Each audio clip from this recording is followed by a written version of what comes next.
is the center of an enormous aid to arms diversion scandal. I mean, something like $6 billion a year, according to the latest reports I've seen, is funneled to the Meles Zenawi regime to keep him in power there and enforce the interests of the IMF and the World Bank in that part of the world.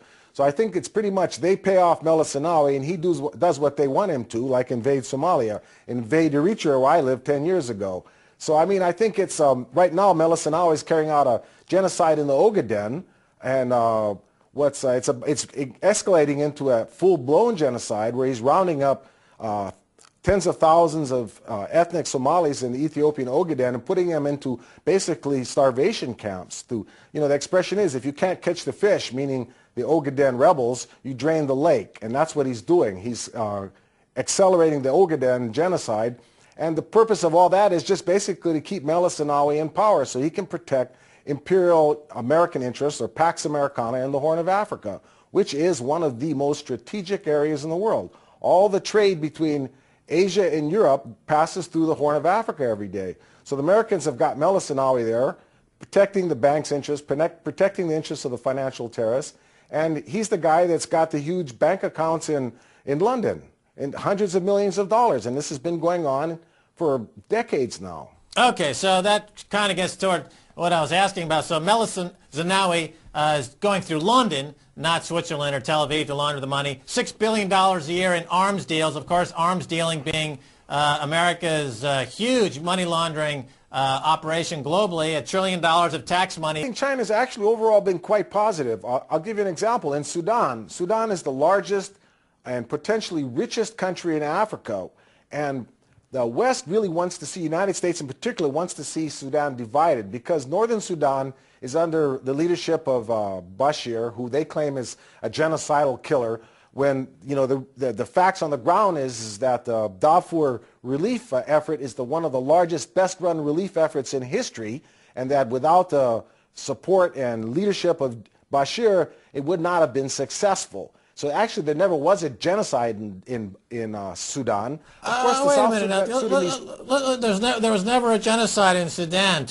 Explain that a little bit more. I mean, this could be news to George Clooney and some celebrities in Los Angeles. What do you mean there's never been a genocide in Sudan? Explore that a little bit. Well, I was one of the first Westerners to write about the problems in Sudan in 2003. The problems in Darfur were mainly a civil war that took place mainly in 2004 and some part of 2005, and maybe 30,000 people died. Now that's a big tragedy, but the relief effort started then, and international forces along with the Sudan security forces came in and pretty much stopped all the violence by 2006. Okay, so maybe 30,000 people died in Sudan. That was way back in 2004, 2005. And since then, the people of Darfur who victims of this violence have been the recipients of one of the largest, best-run relief efforts in history. And the UN people and the aid people on the ground in Sudan will tell you that this very successful relief effort would not have been possible without the cooperation and support of President Bashir and his government. Okay, so there hasn't been a genocide in Sudan. Instead, the genocide, which you, Max, were the first international news program to cover, is the genocide in the Ogaden, which, by the way, Max, puts you on the edge, because the real genocide is being funded by the West in the Ogaden in Ethiopia.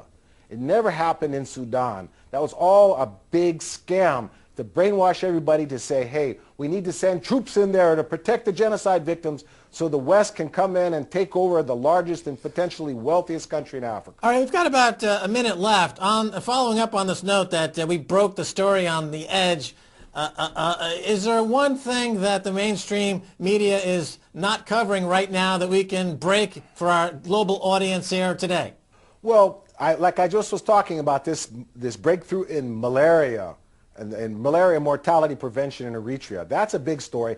But the Ogaden genocide is starting to accelerate. When you broke the story earlier this year, it was a low-level genocide. Now it's accelerating with the development where they're starting to put together these starvation camps, or they're rounding up the Ogaden people into these camps.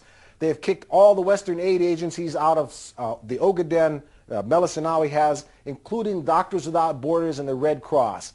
And now they're rounding the people up, and they're basically going to starve them to death in these camps. And we're talking about 10, 12, maybe 15 million potential victims.